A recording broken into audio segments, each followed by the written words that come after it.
Hi, I'm Dave. I'm talking to Bobby Blitz from Overkill. How are you? Doing well, doing well. So we are at Debaser Slussen today in Stockholm. Yeah. And you already, like 3 hours before the show, you have a line outside. Oh, really? In Stockholm, Sweden. It's just, has it always been like this? When did the huge fans arrive? Do you remember a time where you kind of like said, now we hit it? Uh-oh, right? Do you? You want to hear a great line story? Yeah, okay. Come on. It was 1988, right?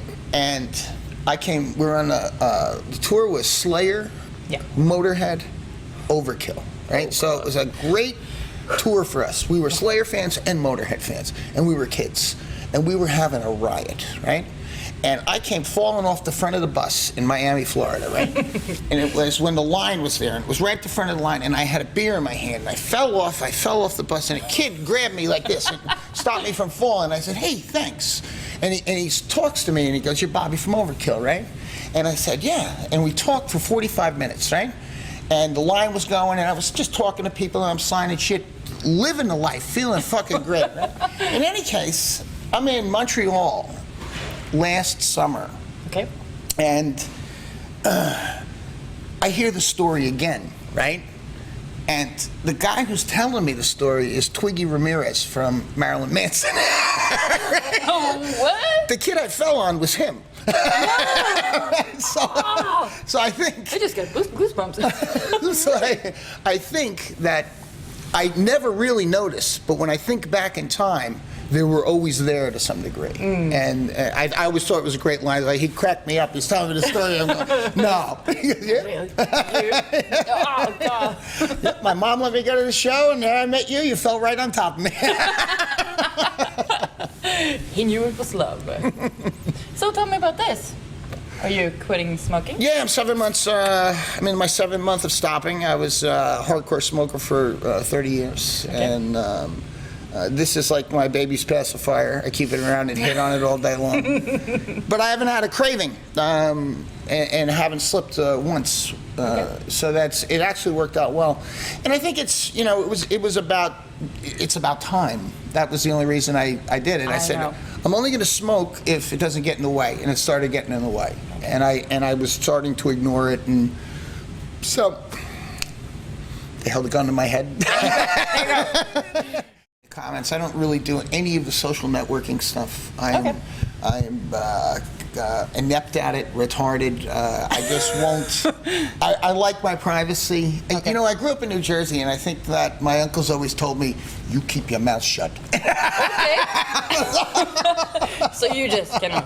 So it was a family philosophy, and as soon as that stuff came around, it was never anything that made me so excited that, I have to Facebook and let everybody know what I'm doing. You don't have a Facebook? The band does. I don't have a personal one. Yeah. No. Yeah, I won't do it. Okay. No Twitter, no.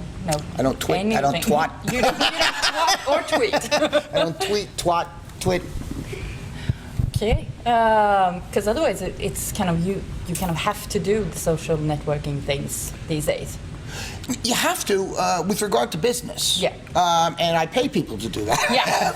we have a Twitter account, and we tweet our tweets out to all the people that are involved in that, and we put Facebook postings up so that people can interact with our movements. Yeah. Okay.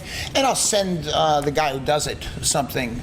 We, for instance, just announced Overkill Creator in the States. Yeah.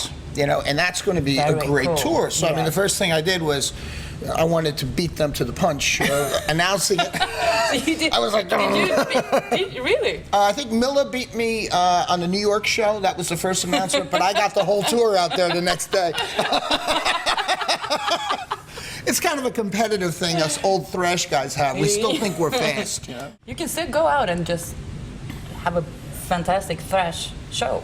Well, you know, it's one of the reasons I do it is because we can do it at a high level. Yeah. You know, and I think what's more important than me doing it is that the band does it. It's not about, you know, obviously Dee Dee and I have been here for a 30-year period and friends since 1981. It means I know this guy for 32 years. And nothing makes me prouder than somebody to say, that was the most energetic show I ever saw. And I think to myself, it's 2013. Yeah. And that, it's not 1988. No. You know, and that's, I think, the beauty of what we do in this band. That's what makes this band special, is that we're more, and I say this a lot, we're more concerned about what we are than what we were. And I think that that's what gives it value. What is the trick? Well, I think loving What do you it. do? I think loving it, first of all. It's just love. Yeah, I mean, it's, you know, I mean, these are great opportunities. I mean, people, you know, when you're a kid and you're magnetized to any type of music, you know that you'll give anything to do it. And I think we've always been able to retain that. You know, that is, it's kind of, to some degree, sure, it's a business, and sure, it has to be run correctly, and somebody's got to twit and twat. I think the beauty of it is that, you know, I know my wife has said this to me. It's, you're like living with a 14-year-old boy. I said, I'm in a band. Of course I'm like living with a 14-year-old boy. I'm in a band. And I think that somewhere in there, and not taking yourself too seriously, obviously, being able to laugh at your mistakes but not repeat them, I think that there still becomes fulfillment, or, you know, a feeling of success. You know, this many years later, it's not, oh, I can still do it, and that's a success thing. This thing seems to have a buzz around it. There seems to be something happening, you know? I mean, there's blood in the water, man, you know? So, you still drink beer? Yeah. And you still have a good time, a party time on tour, right? Yeah, we do. You know, again, a kind of a middle-aged boys club kind of a thing, you know? I mean, the guys are, you know, there's some dice games and a couple of nights of debauchery. I mean, a little bit different than when we were younger, obviously, but everybody has a good time on it. But I think we kind of look forward to it. You know, we have a good chemistry of guys, and I think that that's really why this works. You don't want to do this if it's painful. I mean, I've seen guys that are out on the road that have problems, you know, whether it be different wills that push against each other, and it's just, I wouldn't do it then. You know, I do it because I like spending time with these guys. You know, and it's not 3 months, it's 3 weeks. So it's pretty easy to do. You don't get worn out. You have a good time. It's more like, again, being, you know, it's like a 14-year-old with how many beer tickets? On You know? cam. Yeah. It's cool, man. Yeah. Yeah. How do you maintain a relationship? Is it hard, or is it just At home? No, well, just In general. Well, I've been married twice. So I didn't maintain the first one. Okay. All right. But that probably worked out because the second one is a fantastic one. Okay. My wife is European, and usually when I tour, she comes to Europe. Okay. All right. Visits her family, and like so. If I'm touring in the States, she comes out and visits. It's a little bit different. We did 70,000 tons of metal. It's a big cruise, and you know, I held out until we got a suite because I told this guy I'm bringing my wife. You know, I'm not putting her in a closet. not smuggling her And in. she, right, you know, like a stowaway. So, and she comes to, you know, she'll pick cities on an itinerary that she really wants to see because she's a Dutch girl. Okay. And, you know, if she wants to see Quebec City or Ottawa in Canada or Montreal, and she'll make little check marks and say, oh, this looks like a nice section. And that helps maintain. That really helps. Yeah, of course. And we have another business that we started in 2004. And she had immigrated to the States, and so I was going to open a studio, and she said, that's good for you, but I'm not going to work there. And I was like, I never even thought of that. It's, what do you want to do? And she said, I want a chocolate shop. And so we opened a chocolate shop. Cool. So, really cool. Yeah, we import European chocolates. Primarily, we used to carry Swedish chocolate called, is it Maloko? Marabou, that's it. Marabou. That's it. It is the best chocolate. Well, that's every sweet says. My wife is Dutch, so she has. So she has another opinion then. It's Belgium, Dutch, some French chocolates, some German chocolates. Yeah, so, cool. Nice German business. Chocolate. Marzipan. Yeah. Oh God. Oh, sounds good. But you're not fat. How do you do that? She's younger, so and much faster. So your last record, The Electric Age. Yeah. How has it been received? I think pretty well. You know, there's, you know, when you have something in the studio. You know, I can't tell you if it's one of the best ones we've done, but I know when we left the studio, we felt right. That the production was correct, that the songwriting was the best we could do at the time. And then it kind of, when I look back on it now, because it's, you know, over a year old, that there's a cohesive feel to it. It feels like a metal record. And I think it's been received really well. The reviews are good. You know, I'm not one of those people that likes to read all that stuff, you know. I mean, I always said, you know, you can take a good review or a bad review, clean your ass exactly the same, you know. Because if you pay attention to one, you want to be paying attention to the other. Yeah. And I'd really kind of like to separate myself from it, because I think it really, you know, it's good that the people who purchase it like it. That's really where it's got to hit. You know, for me to feel successful. And I'm not equating that into finance or money. I'm equating that into, if a person is putting out their hard-earned money for something, that means that they obviously must love it or like it. So based on that, it's been received very well. Because these days you can actually listen almost every, well, not with every band, but you can always listen to the record before, so you don't really have to buy it. That's true. But the people who actually like it do go out and buy it. Well, that's one of the beautiful things about the metal community, is that they truly want their bands to stay around, and that's why they support them. You know, I mean, really the idea about pop is to create an icon and then create a business based around that icon, who, you know, where they go off into other parts. The music just becomes a basis for their start. They really want to become an actor or an actress or sell perfume, or, you know, there's other avenues to go down. I think in this, it's about the love of the music, and that's where the connection comes between, you know, a guy like myself and the other person who's spending his krona on that release. And I think the Electric Cage stood up based on that. No perfume, no movie stars. No. Because I was just sitting here, you should do Overkill chocolate. Well, we actually do a box. You do? Really? Yeah. Because people can make beer and and headphones and everything. It's funny really, because that would be really cool. I've cross-marketed it from the beginning, but it's a thing that we did. It wasn't some big you know, marketing agency came in there, because this is small town stuff, and. But people started calling the store and sending emails and buying chocolates, and then my wife would ask, you know, how'd you hear about the shop? Oh, I heard from your husband.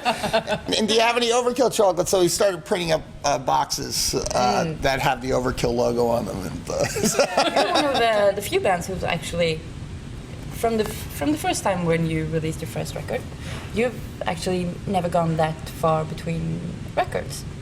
How come? Well, you know, there's I think a lot of it has to do with where we come from.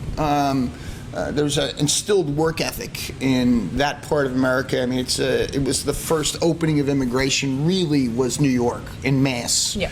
And we're New Jersey guys. I was born in New Jersey, lived in New York growing up, but then back to New Jersey as soon as the band started. So I think there's a work ethic there where you need to do things, and we are happy wearing our tools. Okay.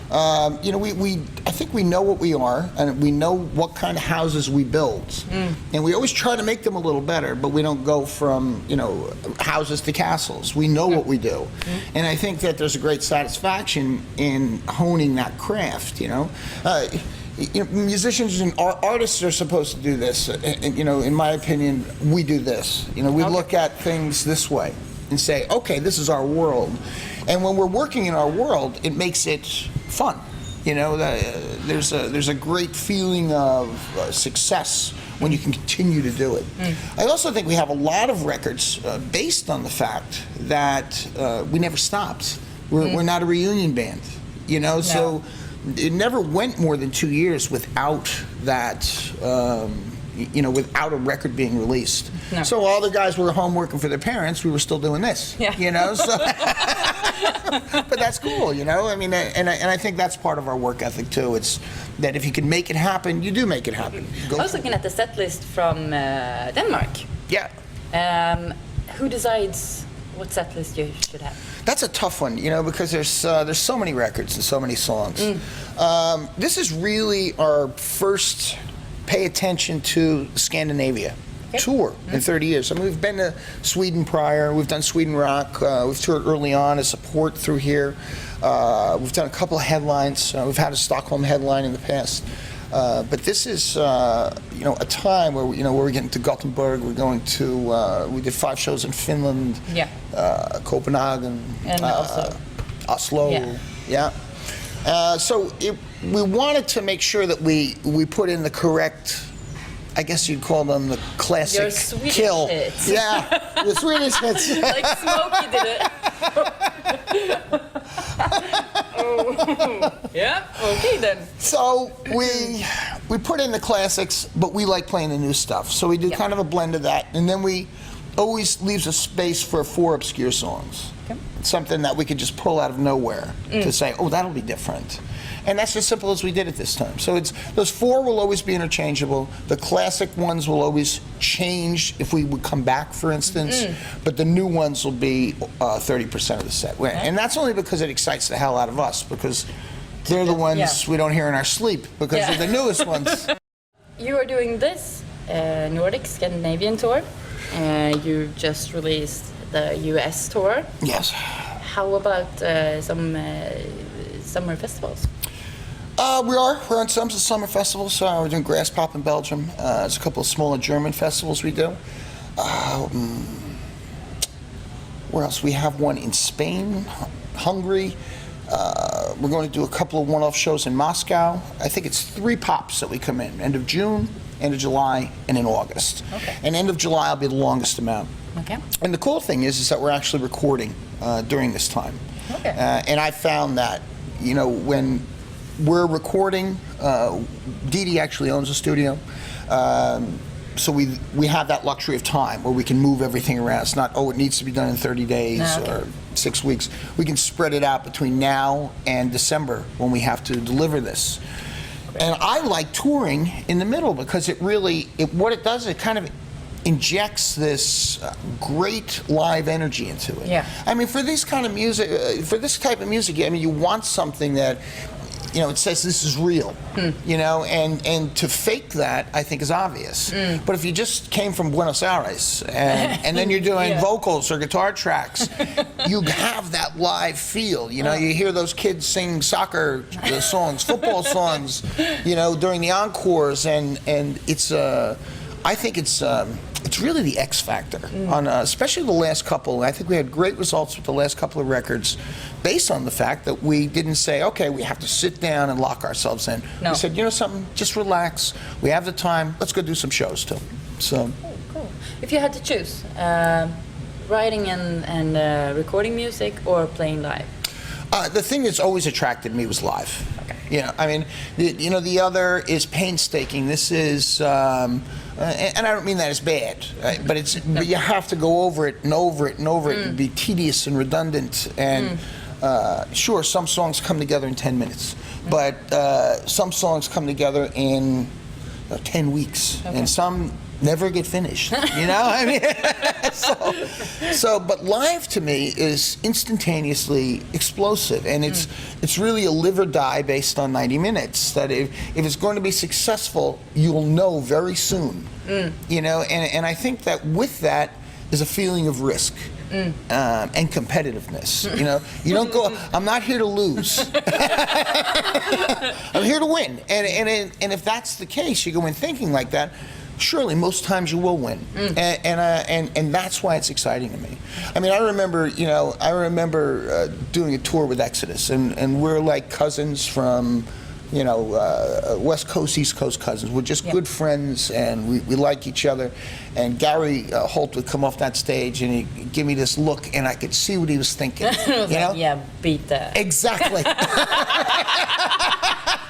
And he could see what I was thinking. My pleasure. It's on. But who wins from that competitiveness is people who pay for tickets. Yeah. Because then if we're cut from that cloth, I think the beauty of it is that it still is that important to us. To go in to win.